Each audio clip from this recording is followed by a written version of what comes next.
बंधो सद्गुरु चरण को करूं प्रेम प्रणाम।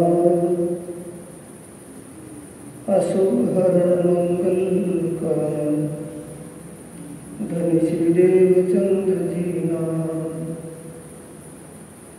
श्री प्राणनाथ निजमूलपति श्री मिहिरराज सुनाम। तेज कुमार श्यामा युगल पल पल करूं प्रणाम।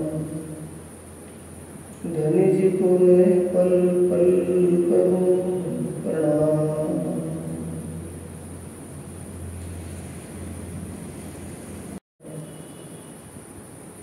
आत्म संबंधी प्यारे श्री सुंदर साथ जी,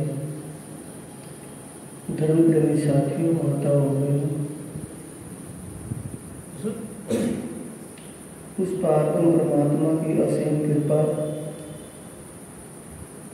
और सतगुरु महाराज जी की प्रेरणा से सुंदर साथ जी आज ही गीतक साहिब का प्रारंभ हो रहा है, जो आपको महीना भर सुनने के लिए मिलेगी।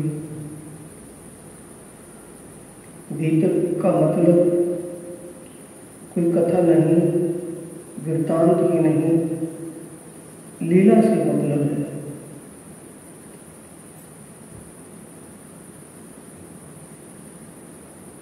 जागनी ब्रह्मांड,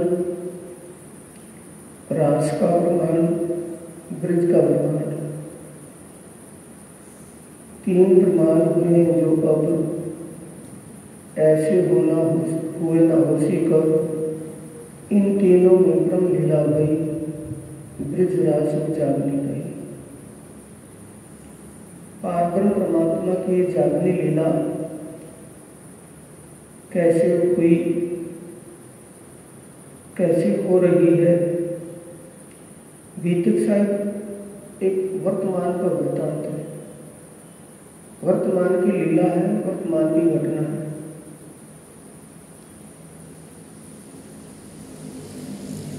जिन परमात्माओं को धाम धनी ने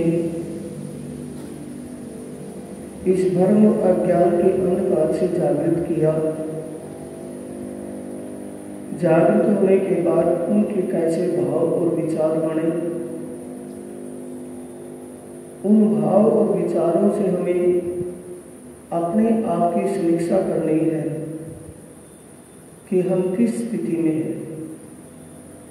क्या हमारे भाव जागृत हो गए, हमारे विचार बदल गए, क्या हम सत्य की तरफ चल रहे हैं या असत में ही उलझे हुए।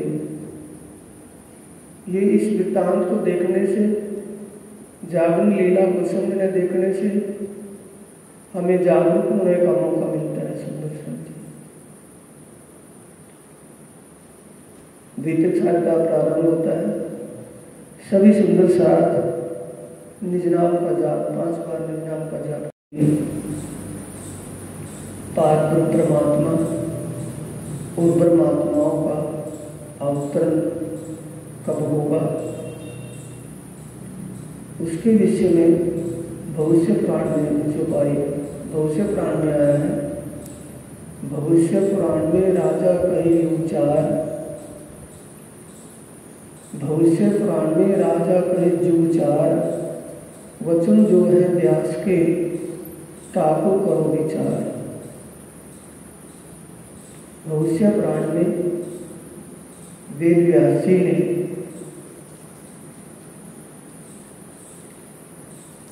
स्पष्ट करके कहा है कि चार युगों के राजा, 3 युगों के राजा राज कर लेंगे,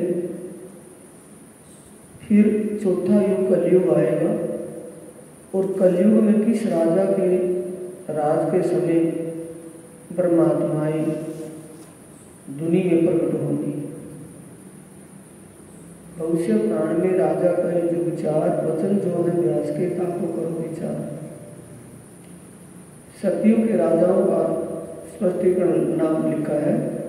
17 राजा सतयुग में एक हो राजा कृत, तिन अपनी भक्ति तापर भयो कृत दत्त। 17 राजा सतयुग में जब राज कर लेंगे, फिर त्रेता युग आएगा। त्रेता युग में 29 राजा राज कर लेंगे। द्वापर युग आएगा। द्वापर युग में 19 राजा राज कर लेंगे, फिर कलयुग आएगा और कलयुग का 20वां राजा,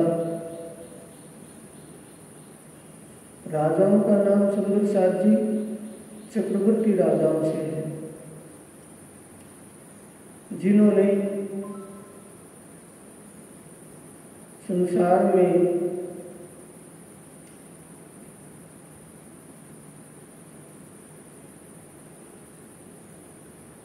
अच्छे कार्य किए।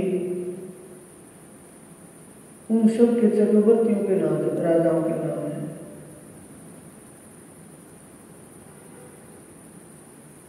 उन्नीस भय द्वापर में प्रथम इंद्र नाम, तापर भय चंद्रमा, फिर पूर्वा राजा स्थान। अब कहूं 20 कलयुग के, 19 कहे द्वापर, 29 त्रेता के, 17 सतयुग। सतयुग के 17, त्रेता युग के 29, द्वापर युग के 19, कलयुग के 20 कहा है। अब कहूं कलयुग के प्रथम तो जब नाम, ता ऊपर अजय पाल, फिर महिपाल स्थान। राजाओं के नाम लिखे। ता ऊपर औरंगजेब है कलयुग के नाम, अंतिम राजा बादशाह औरंगजेब जब राज कर रहा था। ता ऊपर हुमायूं, ता ऊपर अकबर, ता ऊपर सलीम शाह, शाहजहां तीन था। शाहजहां का लड़का बादशाह औरंगजेब। ता ऊपर औरंगजेब ए कलयुग के नाम, आगे अवतार होएगा बुध कलंकी स्थान।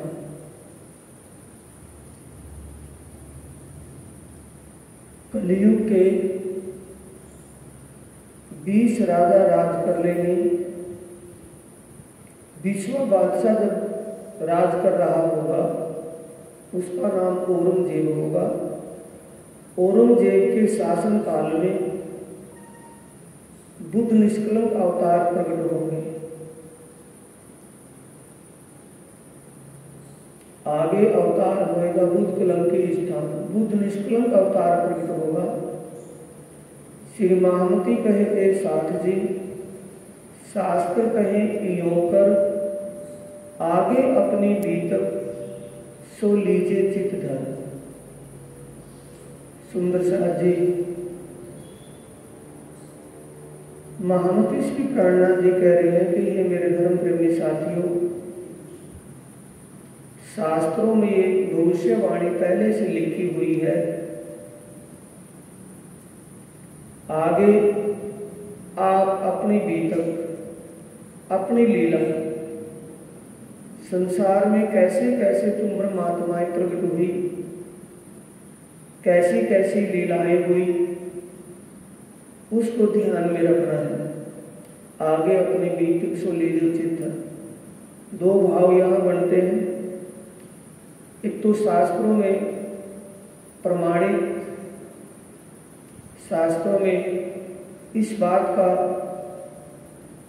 साक्षी, इस बात की साक्षी मिली है कि विजयानंदन बुद्ध निष्कलंक अवतार ब्रह्म मुनियों के साथ दुनिया में प्रकट होंगे। पारब्रह्म परमात्मा अपने ब्रह्मात्माओं के साथ दुनिया में प्रकट होंगे। इस बात पर चर्चा कब हुई? कुंभ के वेले हरिद्वार में जब विजयानंदन बुद्ध निष्कलंक स्वरूप श्री प्राणनाथ जी धर्म आचार्यों के साथ चर्चा कर रहे थे, तो धर्म आचार्यों ने धर्म ग्रंथों की भविष्यवाणियां देख करके ये स्वीकार कर लिया था कि दुनिया में पारब्रह्म परमात्मा अपने परमात्मा ब्रह्ममुनियों के साथ प्रकट हो चुके हैं, इसमें कोई संदेह नहीं है। साक्षात विजयानंदन बुद्ध निष्कलंक और ब्रह्म स्वरूप है। आगे अपने बीतिक सो लीजो चिंतन, आगे आप अपने दिल में विचारिए कि आप विजयानंदन बुद्ध निष्कलंक स्वरूप को साक्षात ब्रह्म स्वरूप मान रहे हैं या कोई एक आचार्य या गुरु भी मान रहे हैं। ब्रह्म सृष्टि का खेल में आगमन महाकांड की लीलाएं शुरू होती है दूसरे प्रकरण से।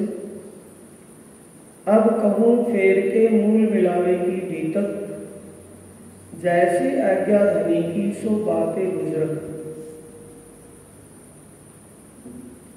ब्रह्मात्माओं का दुनिया में प्रकटीकरण बहुत बड़ी बात है।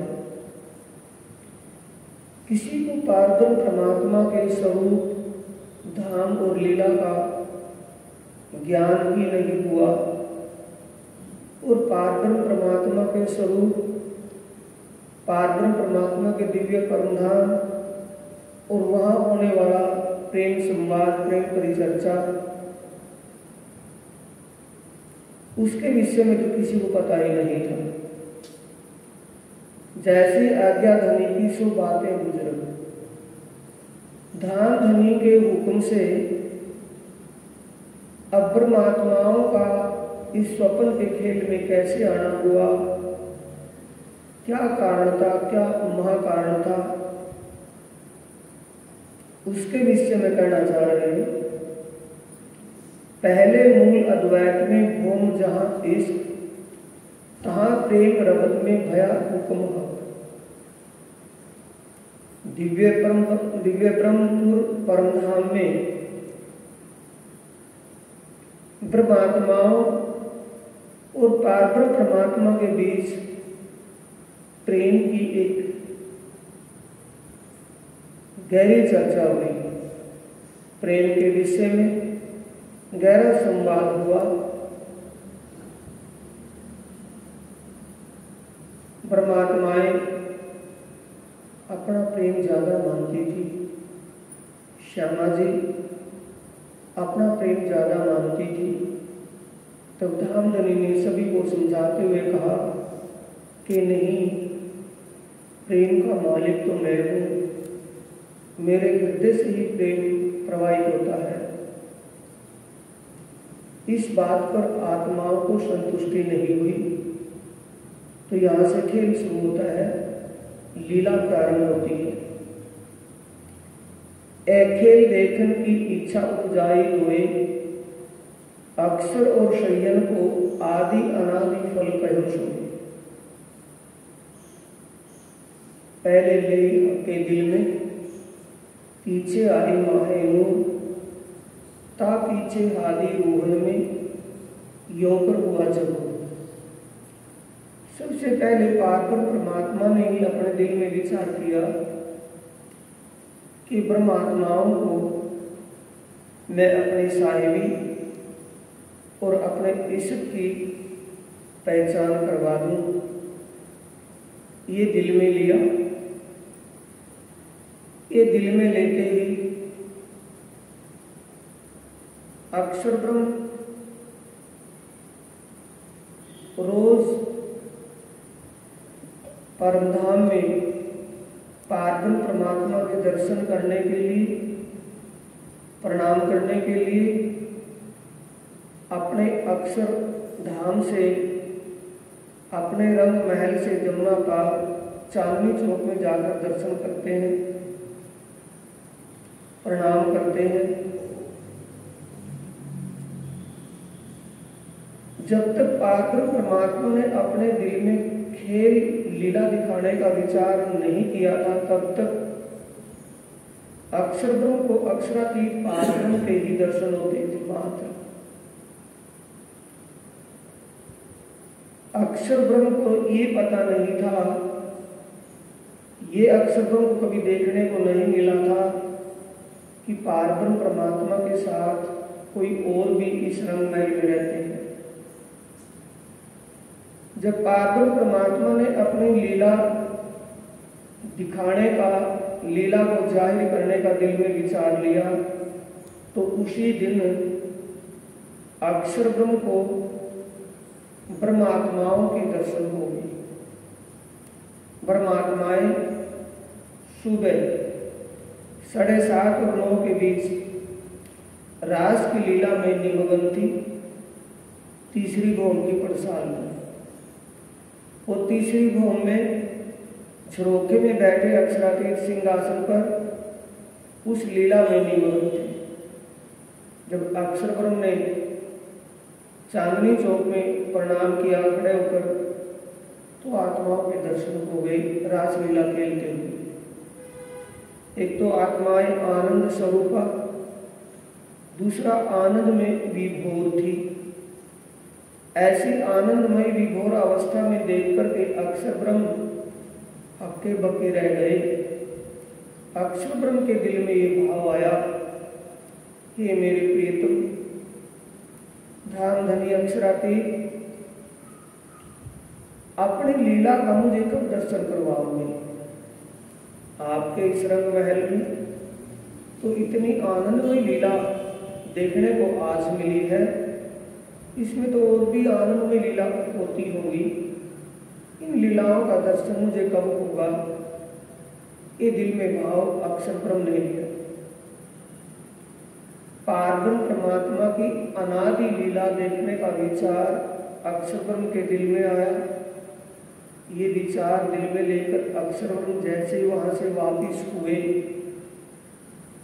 आत्माओं ने अक्षरातीत पारब्रह्म के अलावा और दूसरे पुरुष को नहीं देखा था।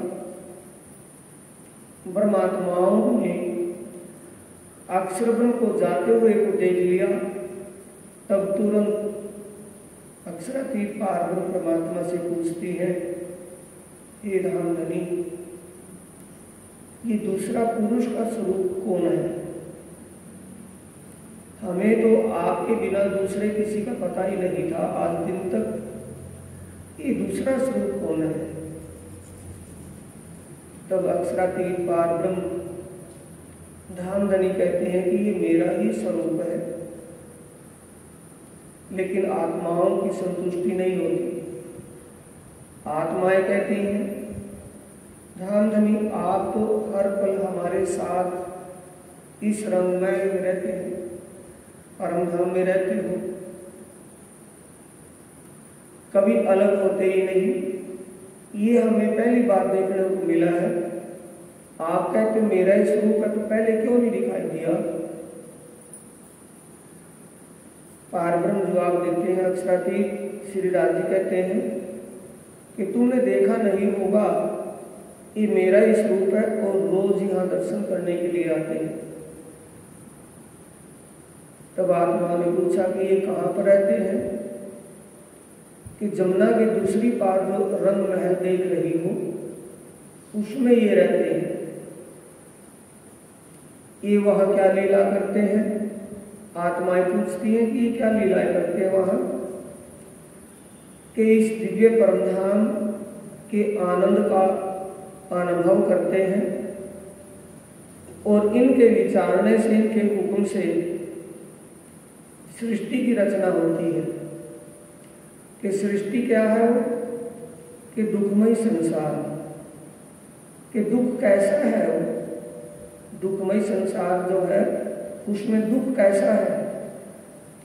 कि उस दुखमय संसार में दुख से विचलित हुआ जीव अपने आप को भी भूल जाता है, अपने घर को भूल जाता है, अपने स्वामी का भी ज्ञान नहीं होता। ऐसा दुख का खेल है वो। कि वो खेल तो हमें जरूर दिखाइए जिस खेल में हम अपने आप को भी भूल जाएंगे, इतने निमग्न होंगे।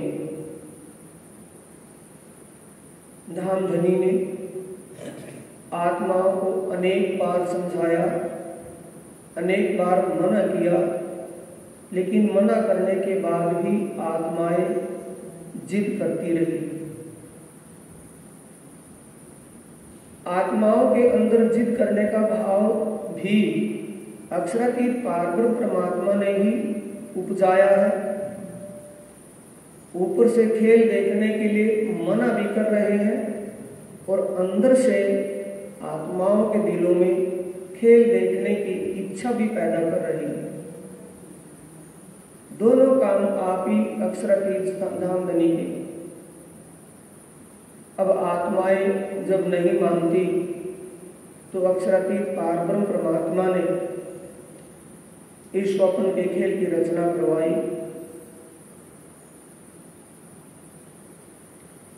इत अक्षर को विलस्यो मन, 5 तत्व 14 भवन, यामे महाविष्णु मन, मन थे त्रैगुण ताथे तीर्चर सब उत्पन्न। धामधनी के विचार करते ही अक्षर ब्रह्म का मन विलसित होता है। अक्षर ब्रह्म स्वप्न अवस्था में खो जाता है। स्वप्न अवस्था में भी किसमें कि सृष्टि खेल देखने की इच्छा इतनी बेताब हो गई कि एक पल भी बिताना भारी हो। परमात्माओं की वो आनंदमय लीला देखने की इतनी तलब हो गई। ऐसी तलब में खो जाने के बाद स्वप्न की अवस्था हो गई। अक्षर ब्रह्म का मन अव्याकृत स्वरूप स्वप्न में विलसित होकर के नारायण के रूप में प्रकट होते हैं। आदि नारायण के रूप में। आदि का मतलब सबसे पहला पुरुष। नार जल को कहा है, आयन जल में जिसका निवास हो। जल कौन सा है? इच्छा रूपी जल, मोह रूपी जल, मोहजल। मोहजल इच्छा रूपी जल। इच्छा में इतने खो गए कि वो अपने आप को भी भूल गए। खेल देखने की इच्छा उपजाई होए, अक्षर और संयम को आदि अनादि फल कहे सोए। अक्षर ब्रह्म को परम धाम में जो सदा से आनंद और प्रेम की लीला होती आई है, उस लीला को देखने की अक्षर ब्रह्म के दिल में इच्छा बन गई। और जो अक्षर ब्रह्म दुखमयी स्वप्न का संसार पहले से बनाते आए हैं, उसको देखने की इच्छा होगी। ताके 3 तकरार कहे सो भय तीनों इंड, ताकि बीतक जुदी जुदी माया मिथ्या नट प्रमाण। पारब्रह्म परमात्मा ने अक्षरातीत धामधनी ने आत्माओं की इच्छा पूरी करने के लिए खेल के 3 भाग बनाए। खेल को 3 भागों में बांट दिया। 3 लीलाओं में ब्रह्मात्माओं की और अक्षर ब्रह्म की इच्छा पूरी करने का विचार 3 लीलाओं के द्वारा उनकी इच्छा पूरी की जाएगी। ये विचार धामधनी ने पहले से बना लिया। पहली लीला, पहला तकरार है ब्रज लीला का। पहले 11 वर्ष और 52 दिन, पहले 11 वर्ष और ऊपर 52 दिन काल माया ब्रह्मांड में खेले मिल निज जन।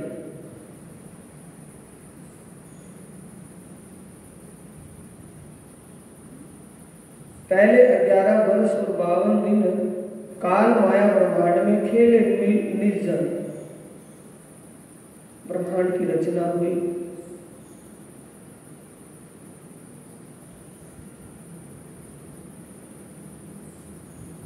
ब्रह्मांड की रचना में द्वापर युग से लीला शुरू होती है। द्वापर युग में नंद के घर श्री कृष्ण जी का प्रगटान होता है। वसुदेव देवकी के यहाँ कंस की कारागार में श्री कृष्ण जी का प्रादुर्भाव प्रगटान हुआ। नंद के घर आए वसुदेव। जैसे ही जन्म होता है, रात को नंद के घर बच्चे को छोड़ाते हैं और नंद के घर कन्या प्रकट हुई, उसको ले आते हैं। उसी रात में ब्रज की गोपियाओं के तनों में दिव्य परमधाम की आत्माओं की चित्तवृत्ति, उनकी सुरता गोपियाओं के तनों में प्रवेश करती है। ज्यों नींद में देखिए सुपन, यों उपजे हम ब्रज वधुजन। उपजत ही मन आशा धनी, हम कब मिलची अपने धनी। आत्माओं के दिलों में, उन गोपियाओं के दिलों में, जैसे गोपियाओं के तनों में जैसे ही परमधाम की आत्म शक्ति आकर विराजमान हुई, तो उन गोपियाओं के विचारों में विचार बदल गया। एक ही विचार दिल में बढ़कर उमड़ रहा है, हम अपने धनी को कब और कहाँ कैसे मिलेंगे, हमारा धनी कहाँ और कब मिलेगा। एक ही बात उनके दिलों में विशेष करके हो गई। जैसे ही ब्रज के अंदर इस बात का स्वरूप हुआ कि नंद के घर बालक का जन्म हुआ है, लड़के का जन्म हुआ है, सभी ब्रजवासी बड़े खुश हुए। नवमी के दिन बधाई देने के लिए सभी नंद घर भीड़ लग गई ब्रजवासियों की। सभी बधाइयां देने के लिए आए और वो गोपियां भी, जिन गोपियों के तनों में परमधाम की दिव्य ब्रह्मपुर परमधाम की आत्मा सुप्ता रूप से विराजमान थी, वो गोपियां भी नंद के घर आई।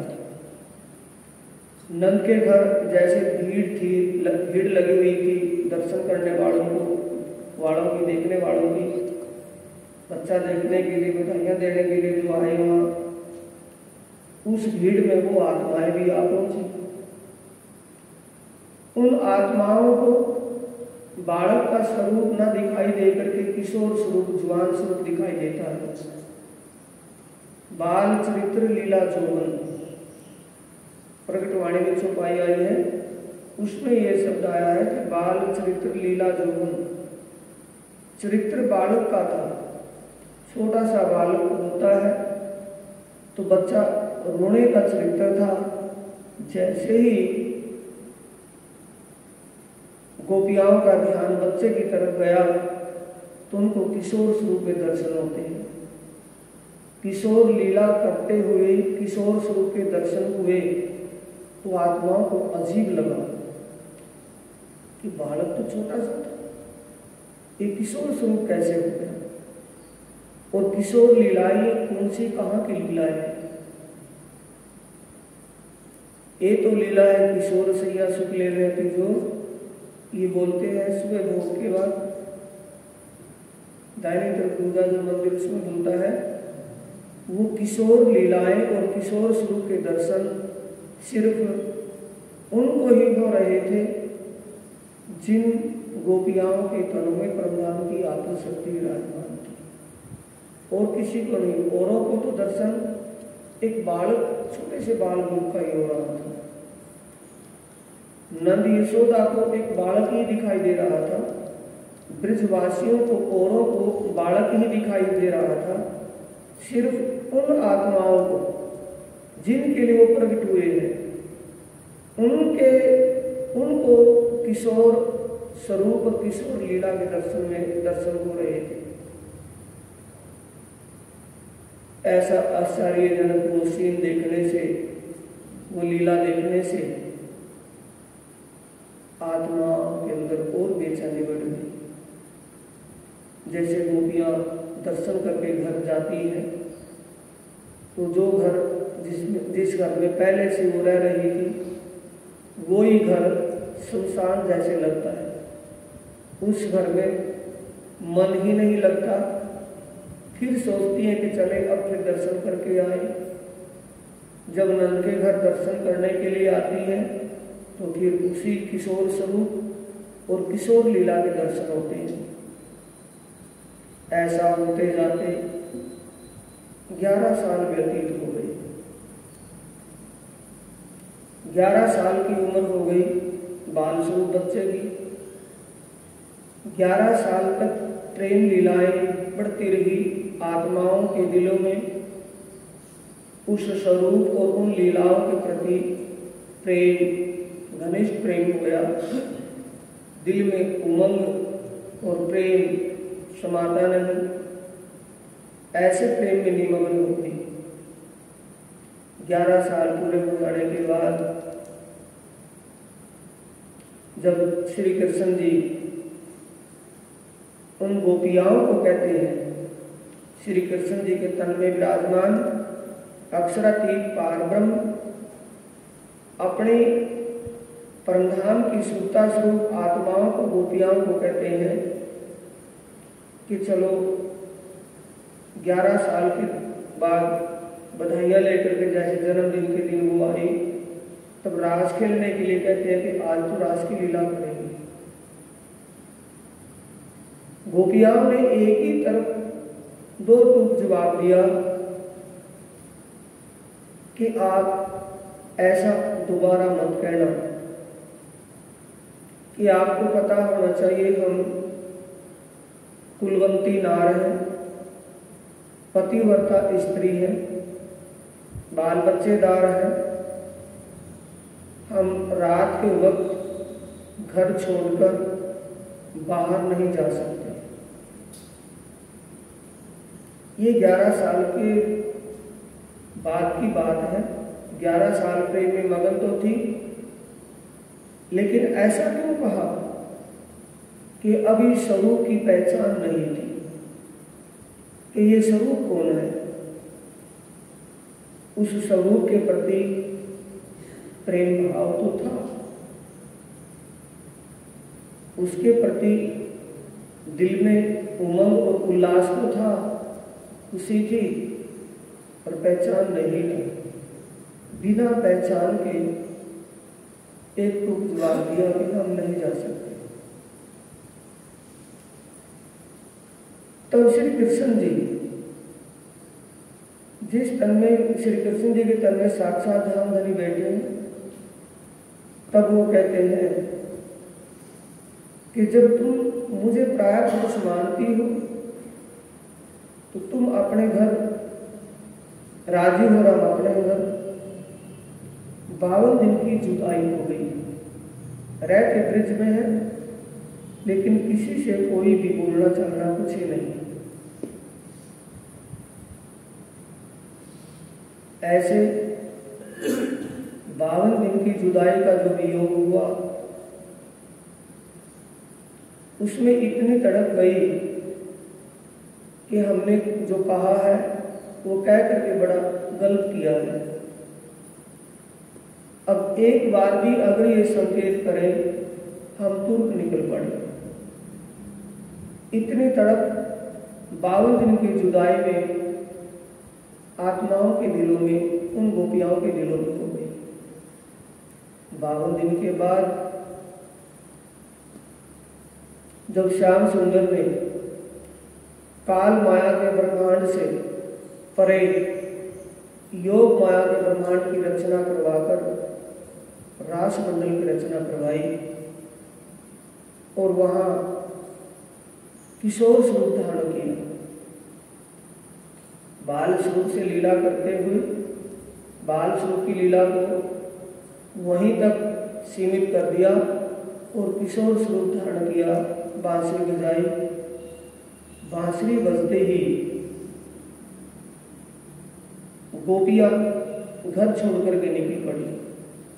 उनमें तामसी स्वभाव की जो आत्माएं थी, तामसी वृत्ति की जो आत्माएं थी, गोपियों ने जैसे ही आवाज बांसुरी की आवाज सुनी तुरंत ही घर से निकल पड़ी। उनको जाते हुए वो देख करके जब राजसियों ने देखा उनको जाते हुए, तो राजसी स्वभाव की आत्माएं भी, गोपियाएं भी घर से निकल पड़ी। स्वांसी स्वभाव की आत्माएं विचार ही कर रही थी कि अगर हम घर से निकले तो घर वाले क्या कहेंगे, कैसे डांट देंगे। ये विचार करते ही घर वाले आ गए। उन्होंने जातियों को देख करके डांटा कि तुम कहाँ जा रही हो। तुरंत रुक गई और विरह और तामस में शरीर ही छोड़ दिया। विरह पिया मिलन का है, उनकी आवाज सुन रही है, बांसुरी के शब्द सुन रहे हैं। बांसुरी की आवाज तो दुनिया को सुनी, लेकिन उसमें शब्द क्या है ये किसी को पता नहीं चला। सिर्फ उन आत्माओं को ही वो शब्द समझ में आ रहे थे कि वो हमारा नाम लेकर के हमें बुला रहे हैं।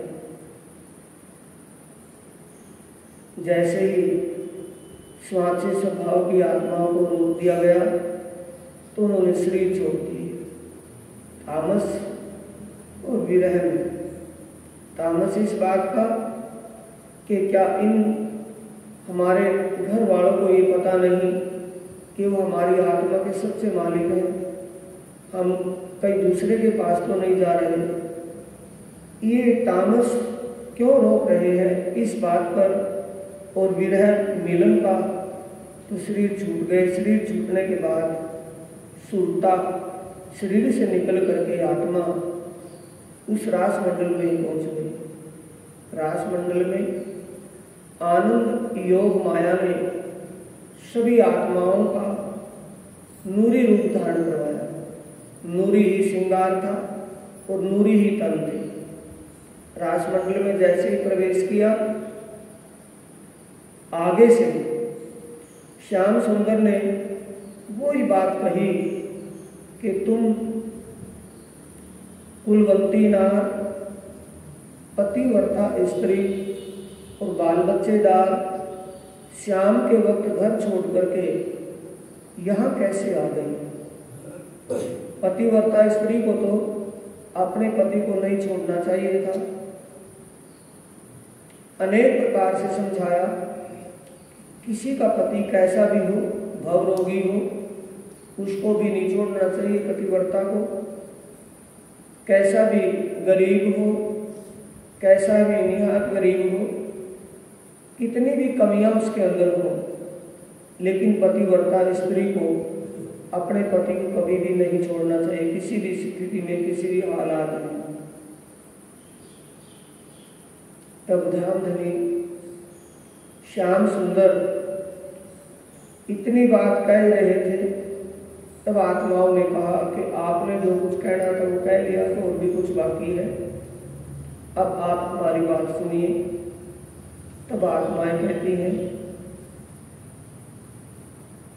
हे रामधनी, आपने हमारी सब बातों का जवाब अपने आप ही दे दिया कि कैसा भी पति हो, कितने भी उसमें अवगुण क्यों ना हो, उसको नहीं छोड़ना चाहिए। अगर गुणवान पति हो तो उसको क्यों छोड़ दिया जाए।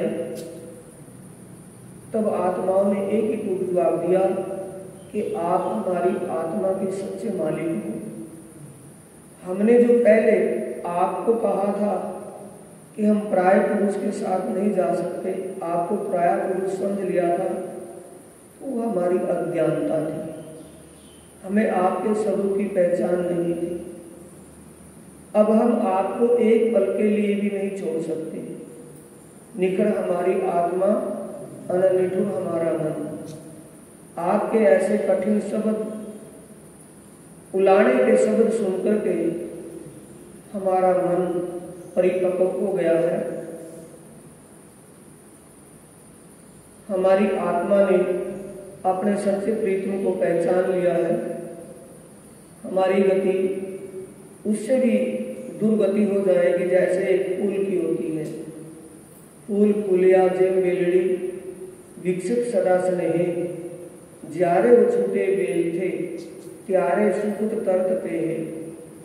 कि जब तक फूल बेल पर लगा रहता है तब तक वो खिला रहता है।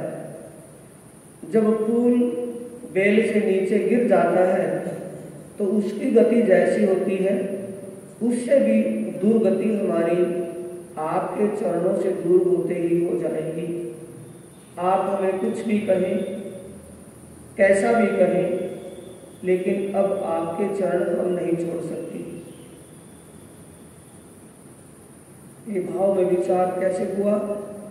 पहले उन्होंने प्रायपुरुष कहा कि हम आपके साथ बाहर नहीं जा सकते, फिर कह रही है कि हम आपके चरण छोड़ नहीं सकते। अब ये बात सुंदर साथ जी पहचान की है। ब्रज की लीला को सुषुप्त अवस्था काल माया की नींद की लीला कहा है और रास की लीला को योग माया की लीला कहा है। आदि नींद आदि जागृत स्वप्न अवस्था कहा। उस अवस्था में भी आत्माओं को घर की पहचान नहीं थी। जब रास लीला होती है, रास लीला में रमण करते हुए धनी अपना आवेश अक्सर की आत्मा के ऊपर से हटा लेते हैं। अंतर्ध्यान की लीला होती है। तब आत्माएं तड़पती हैं, ढूंढती हैं। जब उन्होंने बाल लीला का दोबारा अभिनय किया, नाटक किया, तो उस लीला में बांसुरी जिस भी आत्मा ने कृष्ण बनकर के बांसुरी बजाई, बांसुरी बजते ही दोबारा फिर प्रकट हो गई। फिर रासलीला शुरू हुई। अब रासलीला के बाद जमुना में चिल्ला करके श्रृंगार सजकर जब भोजन आरोपते हैं तो बात चलती है। श्याम सुंदर कहते हैं कि चलो अब आपको कौन सी रासलीला देख रहा हूँ, इस लीला में आपको रमण कराऊं, वृंदावन को कहाँ दिखाऊं, वृंदावन की कहाँ की सैर करवाऊं। क्या आपको वृंदावन अच्छा नहीं लगा? सभी आत्माएं कहती हैं, सभी कहती हैं कि वृंदावन तो लियावना है, सुहावना है, लेकिन हमें ये रास नहीं आया। क्यों रास नहीं आया? कि वो बात हमारे जब याद आती है आपकी जुदाई की, तब हमसे वो सहन नहीं होती। हृदय बड़ा द्रवित हो जाता है, दुखी होता है।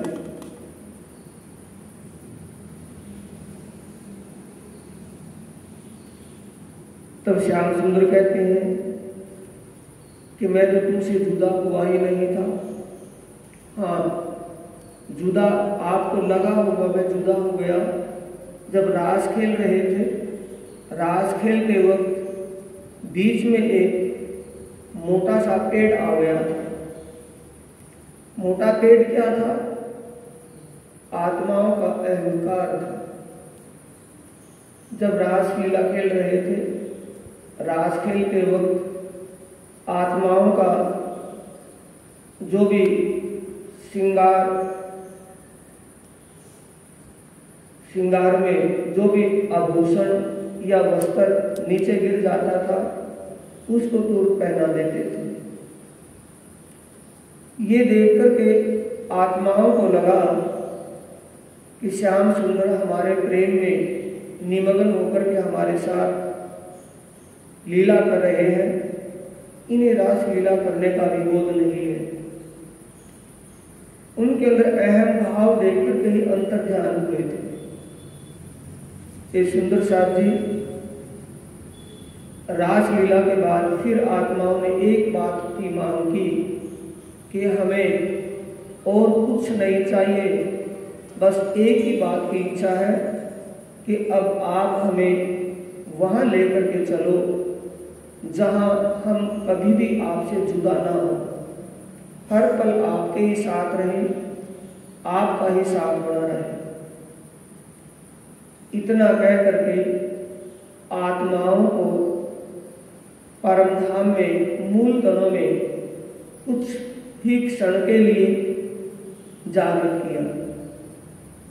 जागृत होते ही आत्माओं ने फिर खेल देखने की इच्छा की कि ओहो, आप तो कहते थे कि तुम एक जगह इकट्ठी न रह पाओगी, जुदी जुदी हो जाओगी और परमधाम जैसा प्रेम स्नेह तुम्हारे दिलों में नहीं रहेगा। तुम मुझे भूलकर यानी परमात्मा के स्वरूप को भूलकर आग पानी पत्थर जड़ की पूजा करती फिरोगी। ऐसा तो नहीं हुआ है। हमें वो ही खेल दिखाइए जिसमें हम जुदा हो जाए और जड़ की पूजा करें। इतना कहने के बाद जब आत्माएं नहीं मानती तो जैसे ही काल माया के ब्रह्मांड से योग मार्ग ब्रह्मांड की रचना करवाकर बांसुरी बजाई थी और काल माया का ब्रह्मांड प्रलय कर दिया था। जैसे गोपियां घर से निकली बांसुरी की आवाज सुन करके और बांसुरी की आवाज सुनते सुनते उनको ढूंढने के लिए निकली, दिखाई नहीं देते। उनके मिलन यानी धाम धनी अक्षरातीत पार ब्रह्म तो श्याम सुंदर के मिलन के लिए तड़प में शरीर छोड़ दिए थे। शरीर छोड़ करके वहां रास मंडल में पहुंची। जैसे ही गोपियां यहां से रास मंडल में गई तो ये ब्रह्मांड प्रलय हो गया था। कोई भी पीछे बाकी नहीं बचा। अब धाम धनी दोबारा हुक्म करते हैं अक्षर ब्रह्म को कि सृष्टि की रचना की जाए और प्रतिबिंब का ही ब्रह्मांड बने। प्रतिबिंब का मतलब द्वापर युग ही चल रहा था। श्री कृष्ण और गोपियाओं के प्रेम की लीला चल रही थी। फिर वहीं से ही लीला शुरू हुई। दोबारा ब्रह्मांड बना। दोबारा के ब्रह्मांड में श्री कृष्ण और गोपियां वैसे ही बन गए। गोपियाओं के तनों में वेद ऋचाओं की आत्मा सुरता है, सुरता विराजमान हुई और श्याम सुंदर के तन में अक्षर की आत्मा विराजमान हुई। श्री कृष्ण जी के तन में अक्षर की आत्मा, गोलोकी वस्तु, गोलोकी शक्ति, गोलोक धाम से बाल मुकुंद की शक्ति श्री कृष्ण जी के तन में विराजमान हुई और गोपियाओं के तनों में जो गोपियां बड़ी दोबारा से उनके अंदर वेद ऋचाओं की सुप्ता आत्मा चित वृत्ति विराजमान हुई। वेद ऋचाओं के अंदर आत्मा रूप से विराजमान हुई। इसके लिए कहा है प्रगटवाणी में, तीसरा इंद नया भया जो अब अक्षर की सूरत का सब यह सूरत की सब सखिया भई प्रतिबिंब वेद ऋचा जो गई। जागो पे उद ज्ञान जोगारम सो क्यों माने प्रेम लीला प्रतिबिंब। वो प्रतिबिंब की लीला को वो क्यों मानती है। यही इनमें श्री कृष्ण जी भय दिन 11 ब्रज मथुरा रहे, दिन 11 ग्वाला भेष, तीन पर धनी का नहीं का भेष। ग्वाला भेष वैसा ही था जैसे पहले बाल स्वरूप श्री कृष्ण जी लीला कर रहे थे। स्वरूप वैसा ही बाल स्वरूप था, वही ग्वाला स्वरूप था, लेकिन उसके तन में उस स्वरूप में वो पारब्रह्म परमात्मा की जोश और आवेश की शक्ति नहीं थी। जो जोश आवेश नंद के घर 11 साल 12 दिन तक लीला करता रहा।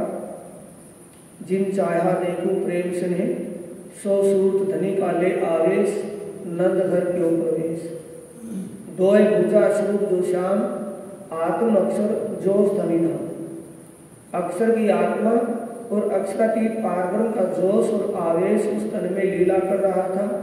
अब प्रतिबिंब का ब्रह्मांड जो बना, जिस ब्रह्मांड में अब हम और आप बैठे हैं, यही वो प्रतिबिंब का ब्रह्मांड है।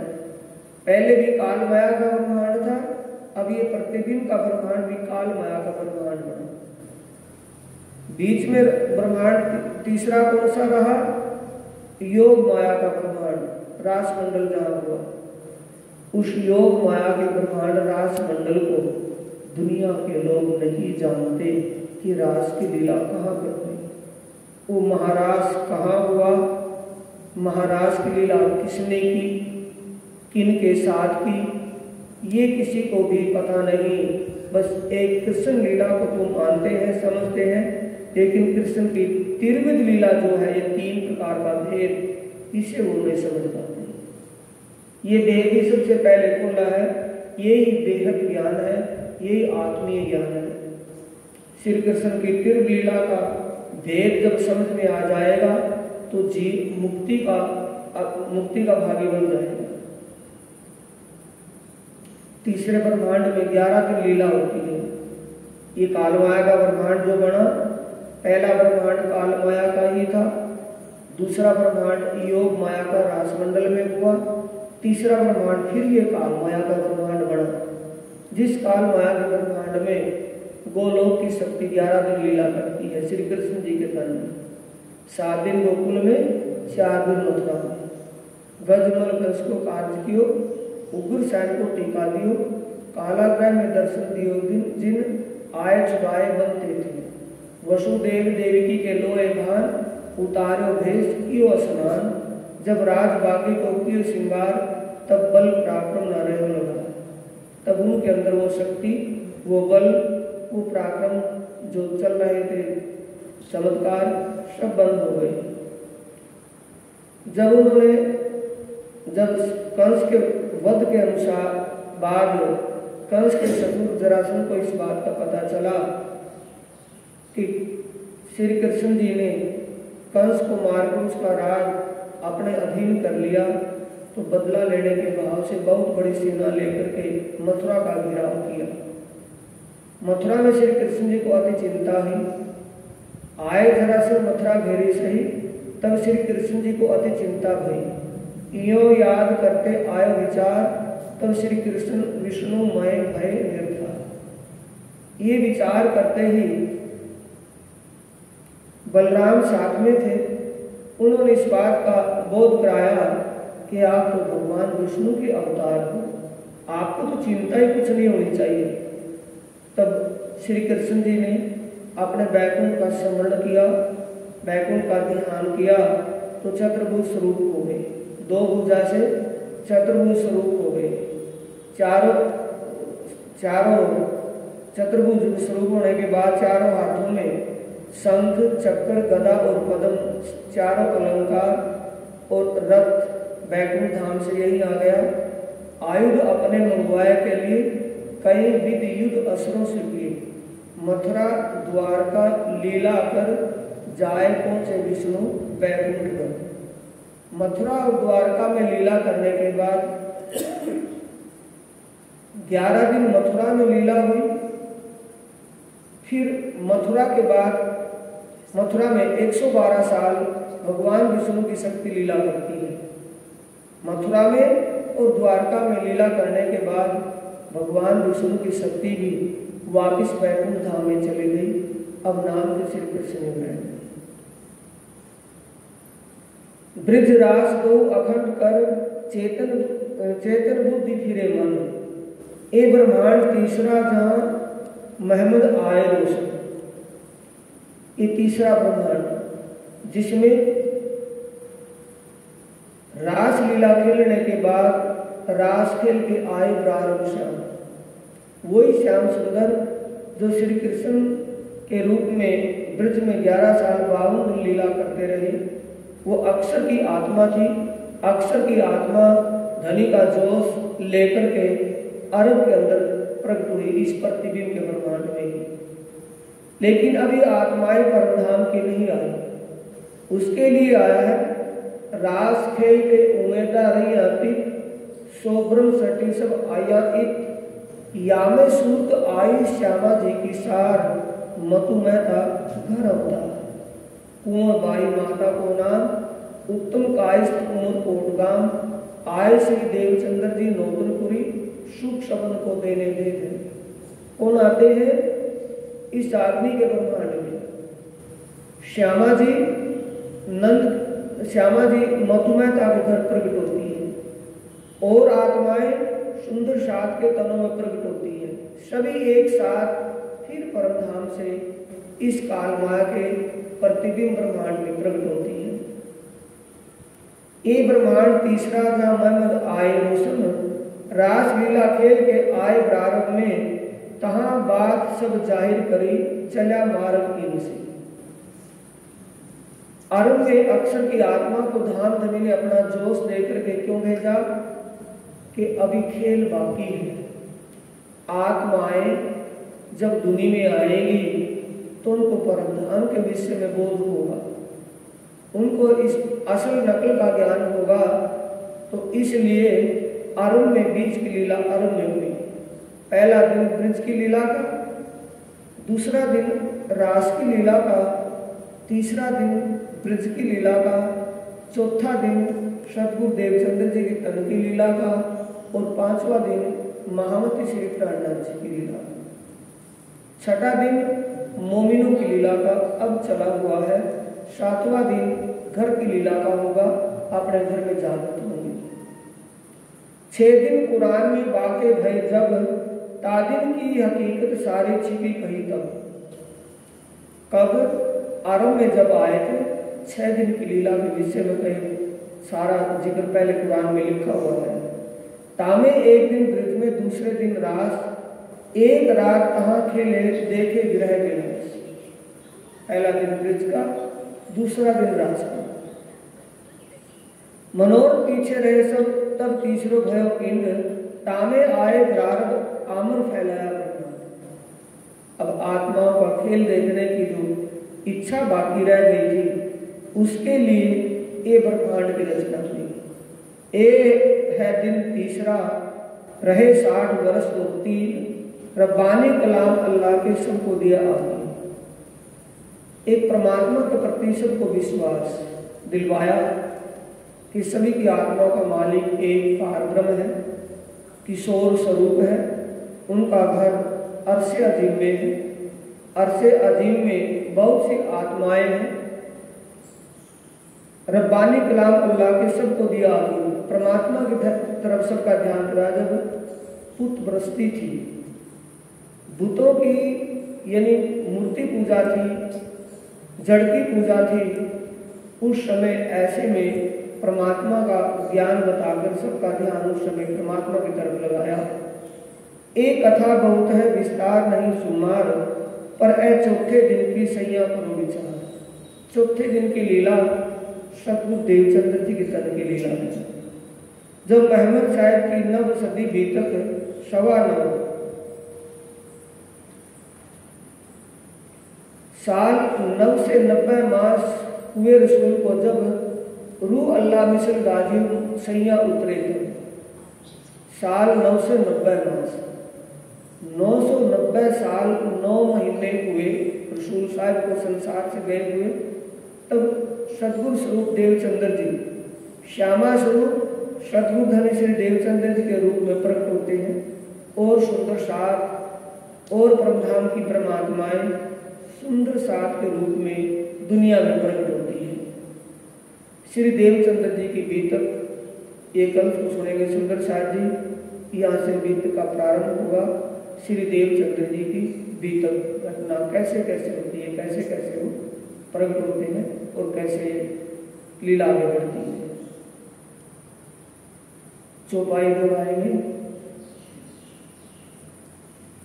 साल 9 से 90 मास तब, साल 9 से 90 मास साल 9 से 90 मास नव, साल 9 से 90 मास नव हुए रसूल को जब,